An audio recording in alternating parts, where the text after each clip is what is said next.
Tom Bradley cursed under his breath as smoke poured from his cargo hauler's engine compartment. The old ship had been making strange noises for 3 days, but he had hoped it would hold together long enough to reach the next trading post. Now, he was drifting in Asterian space, the most dangerous place for a human to break down. The Asterian Empire controlled half the known galaxy, and they did not like humans very much. Most of the time, they ignored Earth and its small colonies, treating them like annoying insects. But sometimes, when humans wandered into their territory, bad things happened. Tom had heard stories of entire crews disappearing, never to be seen. Again, his radio crackled to life. The voice spoke in perfect English, which made it even more scary. "Human vessel, you are in violation of Imperial space. Prepare to be boarded." 3 massive Asterian warships appeared around his tiny hauler. Each one was 10 times bigger than his ship, their hulls gleaming silver in the light of the nearby star. Tom had no choice but to shut down his engines and wait. The Asterians who boarded his ship were tall and elegant, with pale blue skin and eyes like liquid mercury. They wore uniforms that looked more like art than clothing. And they moved, with the smooth confidence of people who ruled the galaxy.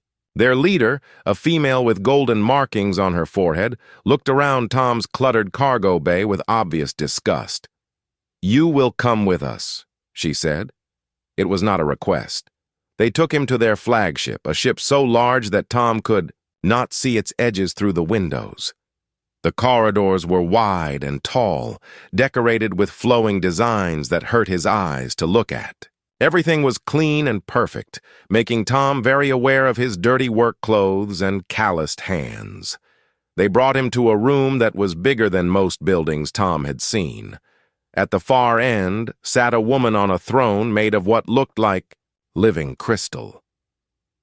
She was the most beautiful and terrifying person Tom had ever seen. Her presence filled the room like electricity, and when she looked at him, he felt like a mouse being studied by a hawk. "I am Empress Liana," she said. Her voice was like music, but there was pain hidden in it. "You are the human mechanic." "Yes, Your Majesty," Tom managed to say. He was not sure if that was the right way to address an empress, but she did not. "Correct him. My spies tell me that humans can fix anything, that you make broken things work when no one else can. Is this true?" Tom thought about all the impossible repairs he had made over the years. Ships that should have been scrapped. Engines that every expert said were dead forever. "I try my best, Your Majesty. Sometimes I get lucky." The Empress stood up from her throne. She was even more imposing standing, tall and regal in robes that seemed to be made of starlight. "I need more than luck, human. I need a miracle." She gestured to a smaller throne beside hers. On it sat a young woman who looked to be in her 20s. She had the same pale blue skin as the other Asterians, but her eyes were different. They were sad and distant, like someone who had lost something precious and could not find their way back. "This is my daughter, Princess Mira," the Empress said. Her voice broke just a little on the name. 3 years ago, she was the brightest star in our empire. She spoke 12 languages, wrote poetry that made grown warriors weep, and could debate philosophy with the greatest minds in the galaxy. Then came the plague.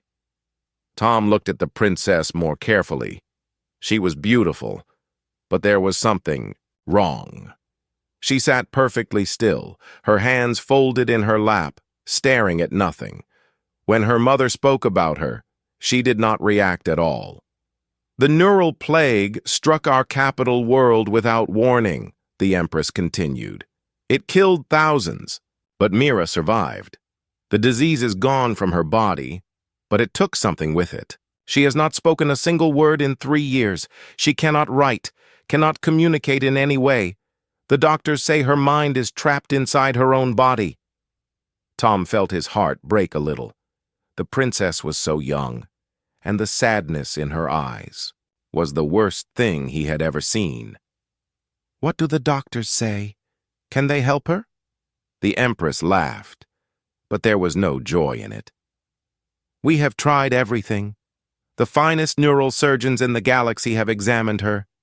We brought in mystics from the far worlds, technicians who can rebuild a brain from scratch, even ancient AIs that understand the mind better than we do. Nothing works. They all say the same thing. The damage is too complex, too deep. There is no hope." She walked closer to Tom, and he could see the desperation in her silver eyes. "But then my spies brought me stories about humans. How you fix things that cannot be fixed. How you find solutions where there are none. How you never give up, even when the universe says it is impossible." Tom looked at the princess again. She was staring right through him, as if he was not there at all. But for just a moment, he thought he saw something flicker in her eyes. A tiny spark of awareness, quickly gone, but definitely there. "I will make you an offer, human," the Empress said. "Restore my daughter's voice. Teach her to speak again, and I will give you anything you want.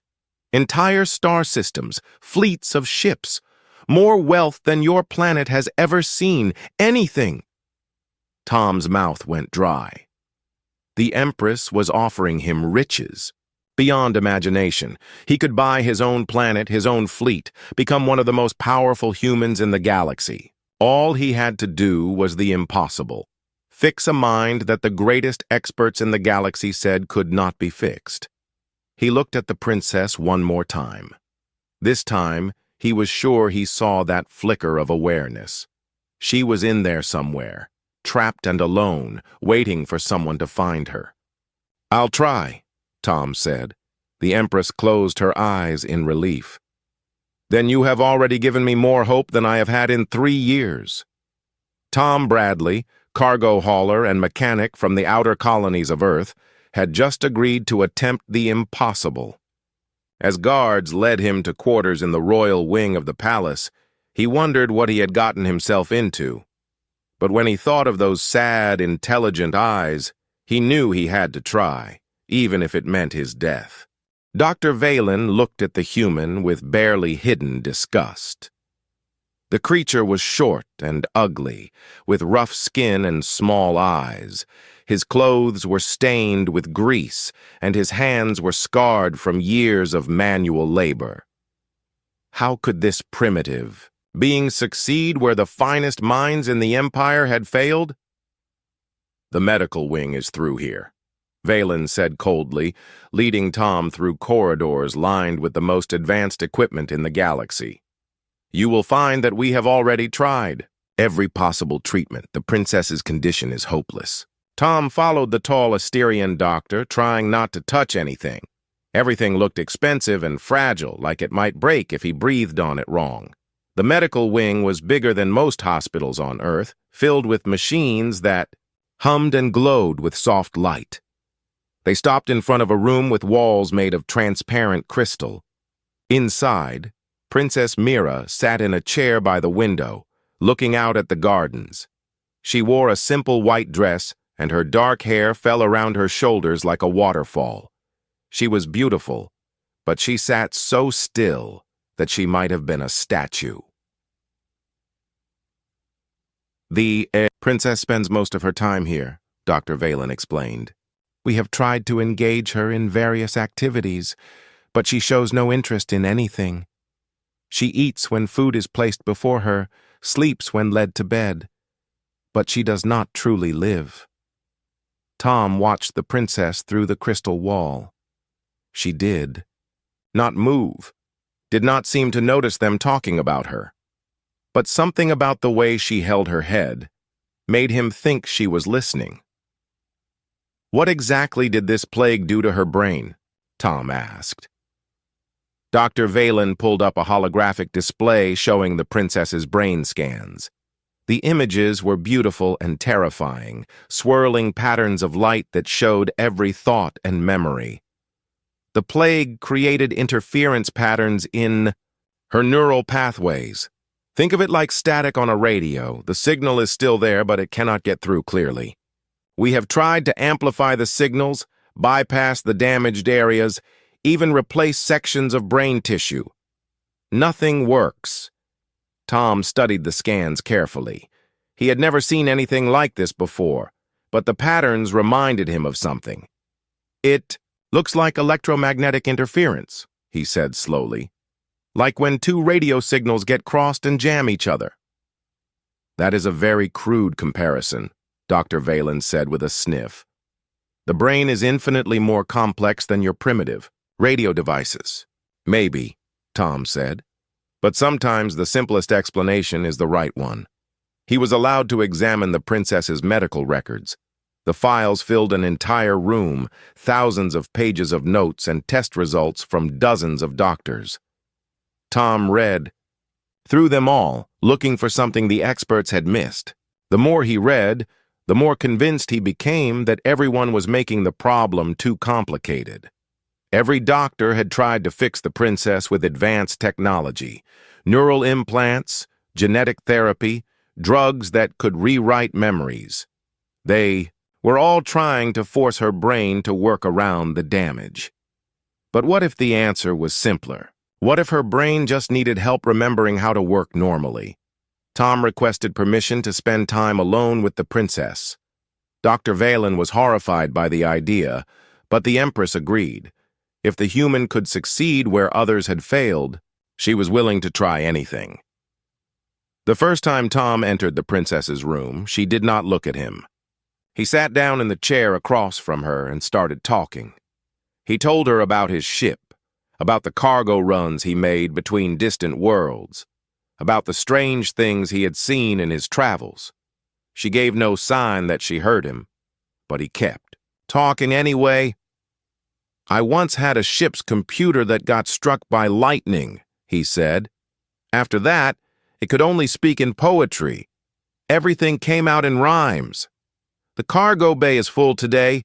We must be on our way. Drove me crazy for months before. I figured out how to fix it. He thought he saw the corner of the princess's mouth twitch just a little. It might have been his imagination, but it gave him hope. Tom started bringing tools and parts to the princess's room. He worked on small projects while he talked to her, letting his hands stay busy while his mind thought about her problem. He built a simple radio from spare parts, demonstrating how electromagnetic waves could be blocked and cleared. See, the signal wants to get through, he explained, adjusting the antenna. It's not broken, it's just confused. Sometimes you don't need to rebuild the whole radio. Sometimes you just need to help it remember how to tune in properly. On the third day, something changed. The princess turned her head slightly to watch what he was doing. It was a tiny movement, but it was the first time she had shown interest in anything since he arrived. Dr. Valen was not pleased with Tom's methods. You are wasting valuable time with these primitive demonstrations, he complained to the Empress. The princess needs real medical treatment, not stories and toys. But the Empress had noticed the change too. For the first time in 3 years, her daughter was showing signs of life. Let the human continue, she ordered. Tom began building something new in the princess's room. It looked like a simple metal headband with wires and small lights, cobbled together from parts he found in the palace workshops. Dr. Valen called it crude and dangerous, but Tom had a different word for it: hope. This isn't going to force your brain to work, Tom explained to the princess as he worked. It's just going to help clear out some of the static, like tuning a radio to get a clearer signal. The princess watched him work with growing interest. Sometimes she would lean forward slightly when he explained something particularly interesting. Once, when he dropped a small part, she pointed to where it had rolled under the table. Tom spent hours calibrating the device, adjusting frequencies and signal strengths. It was delicate work, and one mistake could make things worse instead of better. But Tom had been fixing impossible things his whole life. He knew how to be patient, how to listen to what a machine was trying to tell him. On the seventh day, Tom thought the device was ready. Dr. Valen protested that it had not been properly tested, that it could damage the princess further. But when Tom looked into Princess Mira's eyes, he saw something that had not been there before. She wanted to try. "Are you ready?" Tom asked, gently. The princess looked at him for a long moment. Then very slowly, she nodded. It was the first time she had communicated anything in 3 years. Tom carefully placed the device on her head and turned it on. The lights blinked softly and the princess's eyes closed as the gentle frequencies began their work. For a moment, nothing happened. Then the princess's lips moved, just slightly, as if she was trying to remember how to form words. Tom held his breath and waited. "Thank you," she whispered. The words were so soft that Tom almost missed them. But they were there, real and clear and beautiful. After 3 years of silence, Princess Mira had spoken. In the hallway outside, Dr. Valen stood frozen in shock. The impossible had happened. A primitive human with crude tools had accomplished what the finest medical minds in the galaxy could not. News of the princess's first words spread through the palace like wildfire. Within hours, every noble and courtier had heard the impossible story. A human mechanic had done what the greatest doctors in the empire could not do. Some were amazed. Others were suspicious, and a few were angry. Lord Commander Rex was one of the angry ones. He had served the Empire for 40 years, fighting wars and crushing rebellions. The idea that a primitive human could succeed where Asterian science had failed was insulting. It made the Empire look weak. "This is madness, Your Majesty," he said, during an emergency council meeting. "We cannot trust our most precious princess to this alien creature. What if his device damages her mind further? What if this is all some human trick?" Empress Lyanna sat on her crystal throne, looking more alive than she had in 3 years. Her daughter had spoken. After endless nights of despair, there was finally hope. "The princess is already lost to us, Rex. If there is any chance to bring her back, we must take it." "But at what cost?" demanded Lady Vera, the Empire's chief diplomat. "Word of this will spread to other species. They will think we are so weak that we need humans to solve our problems. Our enemies will see this as a sign of failure." "Let them think what they want," the Empress said firmly. "I care more about my daughter than I do about politics." In the medical wing, Tom was facing his own problems. Princess Mira's first words had been wonderful, but they were also fragile. The neural pathways in her brain were still damaged, and speaking was difficult for her. She could manage a few words at a time, but longer conversations were impossible. Tom worked with her every day, gradually increasing the time she wore the neural harmonizer. He discovered that her condition was not just medical, it was partly psychological too. 3 years of silence had created mental walls that were just as hard to break through as the physical damage. "It's like learning to walk again after being in bed for years," Tom explained to Dr. Valen, who had reluctantly started helping with the treatments. "Her brain knows how to speak, but it's forgotten how to want to speak." They developed a routine. Tom would sit with the princess for hours, talking about everything and nothing. He told her stories about Earth, about the small colonies where he had grown up, about the vast emptiness of space between stars. Slowly, she began to respond. "What is Earth like?" she asked one day, her voice still weak but getting stronger. Tom smiled. It was the first question she had asked. "It's beautiful," he said. "Lots of water and green plants.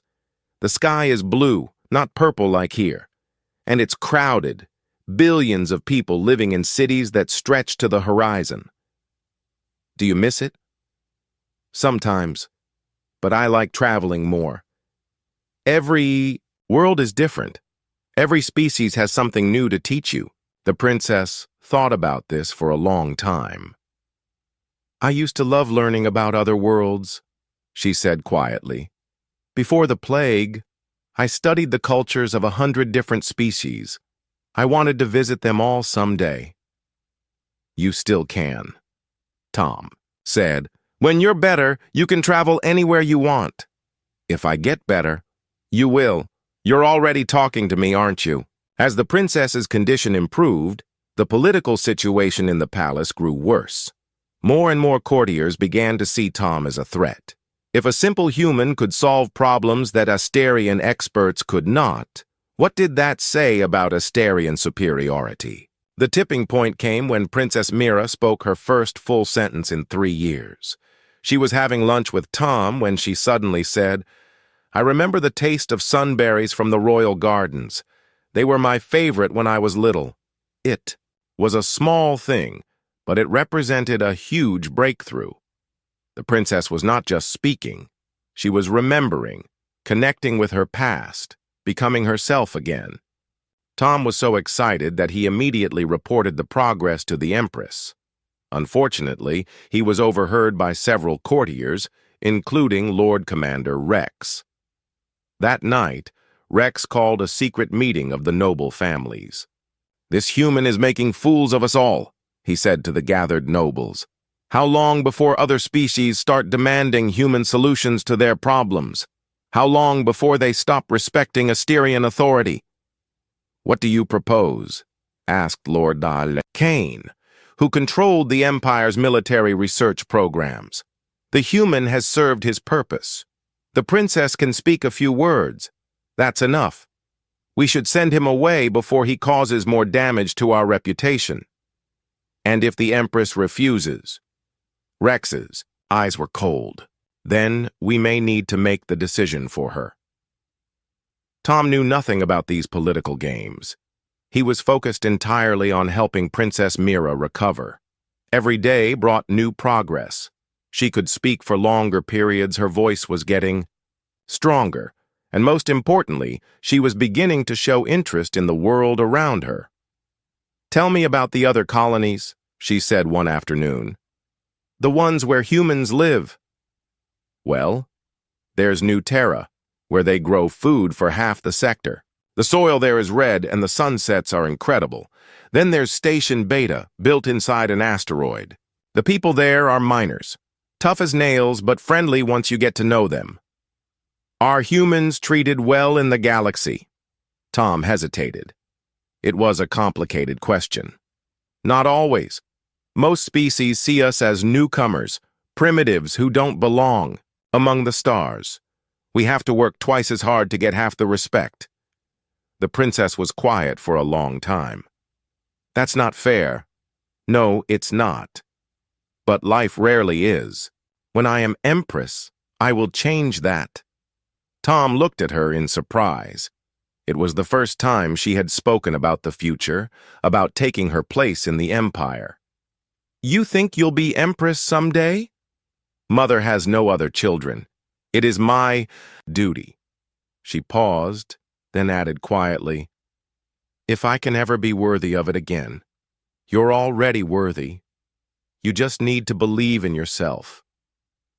That night, Tom was working late in his laboratory when the lights went out. Emergency lighting kicked in, bathing everything in red. Then armed guards entered the room, their weapons drawn. "You will come with us," the squad leader said. "What's going on?" Tom asked, but the guards did not answer. They led him through dark corridors to a small room in the basement of the palace. Lord Commander Rex was waiting for him. "Sit down, human," Rex ordered. "We need to talk." Tom remained, standing. "I'd rather hear what you have to say first." Rex smiled, but it was not a friendly smile. "Very well. You have served your purpose. The princess can speak a few words, which is more than we had before. Now it is time for you to leave. Besat. Princess isn't fully recovered yet. She needs more treatment. That is not your concern anymore. You will be taken to your ship and escorted out of Asterian space. If you try to return, you will be killed. Does the Empress know about this? The Empress is emotionally compromised. She cannot make rational decisions about her daughter's treatment. We are acting in the best interests of the Empire. Tom felt anger rising in his chest. These people were willing to abandon the princess just to protect their pride. And if I refuse to go? Rex nodded to the guards. Then you will suffer an unfortunate accident. Space travel is dangerous after all. Tom realized he was trapped. If he fought, he would be killed, and the princess would lose her only hope of full recovery. If he left, she might still improve on her own, but probably not completely. He was still trying to decide what to do when alarms started blaring throughout the palace. The lights flickered back to normal, and Rex's communicator started buzzing, frantically. "Sir, we have a problem," came a panicked voice. "The palace is under attack." Explosions rocked the palace as enemy ships screamed overhead. Rex grabbed his communicator, his face pale with shock. "Report! What's happening out there?" "It's the Shadow Fleet, sir," came the reply. 3 battleships coming in fast. They're targeting the Royal Wing." Tom knew about the Shadow Fleet. They were rebels who wanted to overthrow the Empire and divide its territory among themselves. If they succeeded, billions of people would suffer in the chaos that followed. Thereafter, the princess, Rex realized. If they kill her, there will be no heir to the throne. More explosions shook the building. Dust fell from the ceiling, and the lights flickered again. Tom made his decision. "Let me help. I know the palace layout, and the princess trusts me." Rex hesitated. He still did not trust the human, but he was running out of options. "Fine. But if you try anything suspicious, my men will kill you." They ran through corridors filled with smoke and falling debris. Palace guards were running everywhere, trying to organize defenses. The Shadow Fleet had caught them by surprise, and the situation was desperate. When they reached the Royal Wing, they found Empress Lyanna coordinating the defense from her throne room. She looked up as they entered, and her eyes flashed with anger when she saw Rex with Tom. "What is the meaning of this?" she demanded. "Why is the human not with my daughter?" "Your Majesty, I can explain later," Rex said quickly. "Right now we need to get you and the princess to the emergency bunkers." "I will not hide while my people fight and die," the Empress declared. "And I will not abandon my daughter." Another explosion, much closer this time. The crystal walls of the throne room cracked, and everyone could hear the sound of energy weapons firing outside.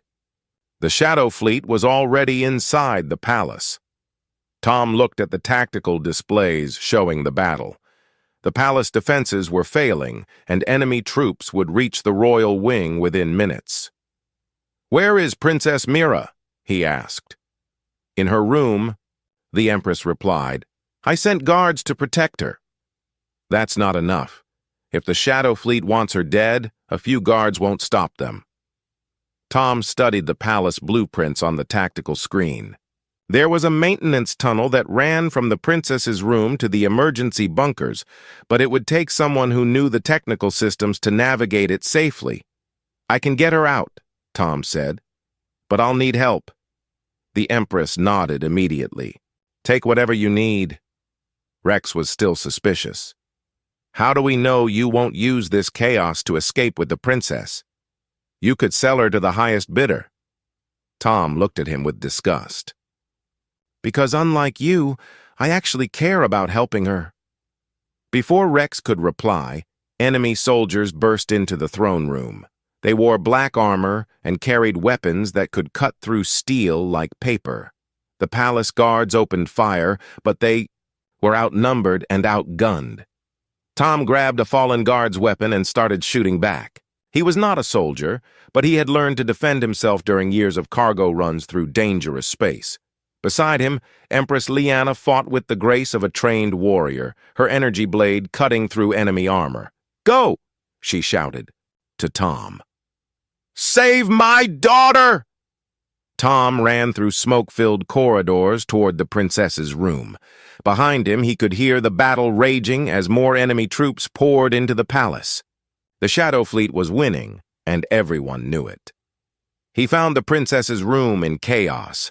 The guards were all dead, and the door had been blasted open. For a terrifying moment, Tom thought he was too late. Then he heard a voice from behind an overturned table. "Tom, is that you?" Princess Mira emerged from her hiding place. She was scared but unhurt, and her voice was stronger than Tom had ever heard it. The stress of the attack had somehow broken through the last barriers holding back her speech. "We have to get you out of here," Tom said. "Can you run?" "Yes." "What's happening? Why are there explosions?" "The Shadow Fleet is attacking. They want to kill you to destroy the royal line." The princess's face went pale, but she did not panic. "Then we cannot let them succeed. My people need their Empress." They ran through maintenance tunnels that most people did not even know existed. Tom had memorized the palace blueprints during his weeks there, and his mechanic's knowledge of building systems helped him navigate the complex passages. Behind them, they could hear enemy soldiers searching the royal wing. Voices echoed through the corridors, getting closer. The Shadow Fleet knew the princess was somewhere in the palace, and they would not give up until they found her. "This way," Tom whispered, leading the princess through a narrow ventilation shaft. They crawled through darkness, guided only by Tom's small flashlight. "Tom," the princess said quietly as they crawled, "thank you for everything. Not just today, but for giving me my voice back. Don't thank me yet. We're not safe." They emerged from the ventilation system in the palace's main computer center. Tom had an idea. If he could access the building's security systems, he might be able to slow down their pursuers. "Can you keep watch?" he asked the princess. "Tell me if you see anyone coming." Tom connected his portable tools to the computer system and started working. Within minutes, he had hacked into the palace's defensive systems. He began closing blast doors throughout the building, trapping some enemy soldiers and forcing others to take longer routes. "That should buy us some time," he said. They made it to the emergency bunkers just as Empress Lyanna arrived with the surviving palace guards. The Empress was wounded but alive, and her relief at seeing her daughter safe was obvious. "The Shadow Fleet controls most of the palace," she reported, "but our reinforcements are on the way. If we can hold out for another hour, we might survive this." Tom looked at the tactical displays in the bunker. The situation was still desperate, but it was not hopeless. Then he noticed something that made him smile. "Your Majesty, I have an idea, but I'll need Princess Mira's help." The princess stepped forward. "What do you need me to do?" "The Shadow Fleet is jamming our communications, so we can't coordinate with our reinforcements. But I think I can modify the palace's entertainment system to broadcast on different frequencies. If you could make an announcement to rally your people." "I can do that," the princess said without hesitation. Tom worked frantically to reroute the communication systems while the battle raged above them. Princess Mira practiced what she would say, her voice growing stronger with each word. When Tom finished the modifications, the princess stepped up to the microphone. She looked nervous but determined. Every inch the future Empress she was meant to be. "People of the Empire," she began, her voice carrying clearly through the modified speakers. "This is Princess Mira. The Shadow Fleet attacks us today, but they will not succeed. We are stronger than they know, braver than they imagine. Fight for your families, fight for your freedom, and fight for the future of our empire." The effect was immediate. Throughout the palace and the surrounding city, people heard their princess's voice for the first time in 3 years. Soldiers who had been retreating turned and fought with renewed courage. Citizens took up arms to defend their homes. The tide of battle began to turn. Within an hour, the Shadow Fleet was in full retreat, their ships fleeing into the darkness of space. The attack had failed, and the Empire was safe. As the all-clear sounded, Empress Lyanna turned to Tom. "You have saved my daughter twice now. First her voice, and now her life. Name your reward, and it shall be yours." Tom looked at Princess Mira, who was talking excitedly with the palace guards, her voice clear and strong. Then he thought about all the humans struggling to find their place in a galaxy that did not want them. "I don't want wealth or power, Your Majesty," he said. "I want something much more valuable. I want freedom for my people." The great hall of the palace had been damaged in the attack, but it still looked magnificent. Sunlight streamed through the cracked crystal walls, creating patterns of light that danced across the floor. Representatives from dozens of worlds had gathered to witness something that had never happened before: a human addressing the Asterian Imperial Council. Tom stood at the center of the hall, feeling very small among all the tall, elegant aliens around him. His simple clothes looked rough compared to their flowing robes and gleaming uniforms. But when he spoke, his voice was steady and clear. "Honored members of the council," he began, "I stand before you not as a beggar asking for charity, but as a representative of humanity requesting justice." Lord Commander Rex was not pleased. Even after the attack, he still believed that giving humans equal rights would weaken the Empire. "This creature asks too much," he said loudly. "Humans are a young species, barely evolved beyond their primitive origins. They cannot be trusted with the same privileges as established civilizations. And yet this primitive human saved our princess when all our advanced medicine failed," came a voice from the back of the hall. Princess Mira walked forward, her head held high with royal dignity. She had insisted on attending the hearing, despite her mother's concerns about her health. The princess looked around the hall, meeting the eyes of nobles who had known her since childhood. When she spoke, her voice carried the authority of someone born to rule. 3 years ago, I lost my voice and nearly lost my mind, she said. The finest doctors in our empire told us there was no hope. They used words like impossible and irreversible to describe my condition. But Tom Bradley, a simple mechanic from Earth, refused to accept their verdict. He saw past my silence to the person trapped inside, and he never gave up on finding a way to help me. She walked over to stand beside Tom. This human showed me something I had forgotten in my years of silence, that true strength comes not from power or technology, but from compassion and determination. If we judge people by their actions rather than their species, humans have already proven they belong among us. Empress Lyanna rose from her throne. She looked older than she had before the attack, but there was a new strength in her bearing. My daughter speaks wisely, she said. The Shadow Fleet attacked us because they saw weakness in our empire. They believed that internal divisions made us vulnerable. Perhaps they were right.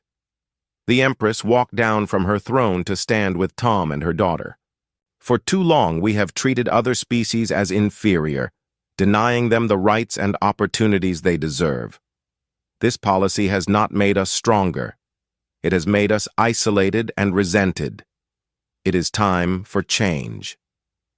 The debate that followed was fierce and lengthy. Some nobles argued that humans were too dangerous to trust, pointing to their history of war and conflict. Others worried about economic disruption if humans were allowed to compete freely in galactic markets.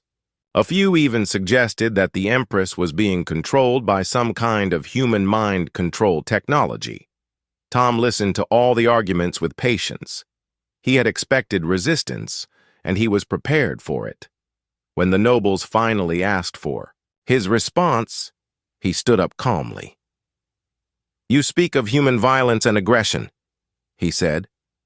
"But which species attacked your capital yesterday? Was it humans who tried to murder your princess? We have our flaws, just like every species. But we also have our virtues. We are loyal to our friends, protective of the innocent, and willing to help others even when there's nothing in it for us." He gestured toward Princess Mira. "I didn't help the princess because I wanted a reward. I helped her because it was the right thing to do. That's what humans do. We help each other, and we help anyone who needs it, regardless of species or politics." Tom looked around the hall, meeting the eyes of nobles and diplomats from across the galaxy. "You're afraid of what will happen if you treat humans as equals. But I'm not asking you to trust us because we're perfect. I'm asking you to trust us because we've earned it." The debate continued for hours. Some nobles remained firmly opposed, but others began to see the wisdom in the princess's words. The attack by the Shadow Fleet had shown everyone how fragile their empire really was. Perhaps it was time to build bridges instead of walls. Finally, Empress Lyanna called for a vote. One by one, the representatives cast their ballots in the ancient crystal voting machine. Tom watched nervously as the lights flickered and danced, calculating the results. When the final vote was tallied, the hall fell silent. Then the Empress smiled, the first genuine smile Tom had seen from her since his arrival. "The motion passes," she announced. "From this day forward, humans shall be granted full citizenship in the Asterian Empire, with all the rights and responsibilities that entails." The hall erupted in mixed reactions. Some cheered, others protested, and a few simply sat in stunned silence. Tom felt dizzy with relief. His people would finally have the freedom they deserved, but the Empress was not finished. "Furthermore," she continued, "I hereby appoint Tom Bradley as the first human ambassador to the Asterian court. He will represent human interests in our government and help us build a stronger, more united empire." Tom's knees nearly gave out. An ambassadorship was far more than he had dared to hope for. It meant humans would have a real voice in galactic politics for the first time in their history. Princess Mira stepped forward and took his arm to steady him. "Congratulations, Ambassador Bradley," she said with a smile that lit up the entire hall. The weeks that followed were a whirlwind of activity. Tom had to learn about diplomatic protocols, galactic law, and the complex politics of 100 different worlds. It was harder than fixing any broken engine, but Princess Mira helped him every step of the way. Her recovery was remarkable. The neural harmonizer had not just restored her voice, it had given her back her confidence and her joy in life. She threw herself into her royal duties with enthusiasm, working alongside Tom to draft the new treaties that would govern human participation in the Empire. "The Asterian Accords," she said one evening as they reviewed the documents in the palace library. "It has a nice sound to it, don't you think?" Tom nodded, though his mind was elsewhere. Tomorrow he would leave for Earth to deliver the news. Personally, after months in the palace, he was finally going home. "You're thinking about leaving," the princess said quietly. "How did you know?" "You get that distant look when you think about space travel. It's the same look you had when you first arrived here." Tom sighed. "I love Earth, but I'm not sure I belong there anymore. Too much has changed." "Change is not always bad," Princess Mira said. "Without change, I would still be trapped in silence. And humans would still be second-class citizens in the galaxy." She was right, of course. Tom had come to the palace as a simple mechanic, but he was leaving as an ambassador. His people's future had been transformed, and so had his own. The next morning, Tom's ship was loaded with official documents and gifts from the Empress. His old cargo hauler had been repaired and upgraded with Asterian technology, making it one of the fastest ships in human space. Princess Mira came to see him off. She looked every inch the future Empress, dressed in ceremonial robes that sparkled, like starlight. But when she spoke, her voice was warm and friendly, like the scared young woman he had first met. "Thank you, Tom," she said, "for everything. You gave me back my voice, but more than that, you taught me how to use it." "You already knew how," Tom replied. "You just needed someone to remind you." They embraced briefly, and then Tom climbed aboard his ship. As he lifted off from the palace landing pad, he could see Princess Mira standing in the gardens below, waving farewell. The journey to Earth took 2 weeks, but Tom barely noticed the time passing. He was too busy thinking about everything that had happened and everything that would happen next. When Earth finally appeared on his view screen, a beautiful blue marble floating in the darkness, he felt tears in his eyes. The reaction on Earth was everything Tom had hoped for and more. The news that humans had been granted full citizenship in the Asterian Empire was met with celebration in every human colony. For the first time in their history, humans would be able to trade freely, travel without restrictions, and participate as equals in galactic civilization. But Tom's work was far from over. As the new ambassador, he would spend his time traveling between Earth and the Asterian capital, helping to negotiate trade deals, resolve disputes, and build the relationships that would define humanity's future among the stars. 6 months later, Tom stood once again in the great hall of the Asterian Palace. But this time, he was not alone. A delegation of human diplomats, scientists, and business leaders had come to formalize the new alliance.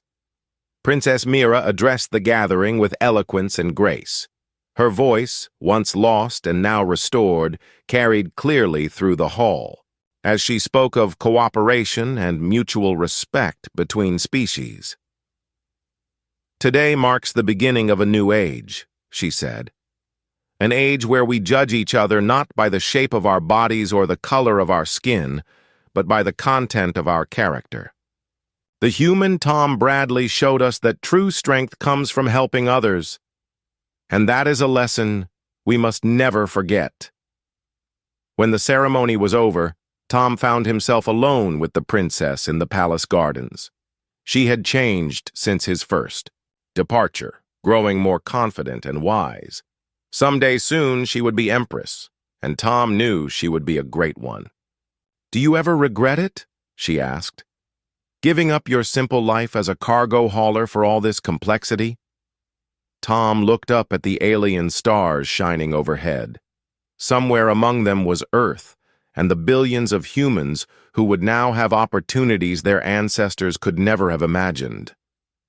"No," he said simply. "Sometimes the most complicated problems have the simplest solutions. And sometimes helping one person can change the entire galaxy." Princess Mira smiled. "Wise words from a simple mechanic." "Former mechanic," Tom corrected. "Now I fix relationships instead of engines. And you're very good at it." As they walked back toward the palace, Tom reflected on the strange path that had brought him here. A broken engine had led to a chance encounter, which had led to an impossible medical challenge, which had led to a new alliance between species. Life, he had learned, was full of unexpected connections.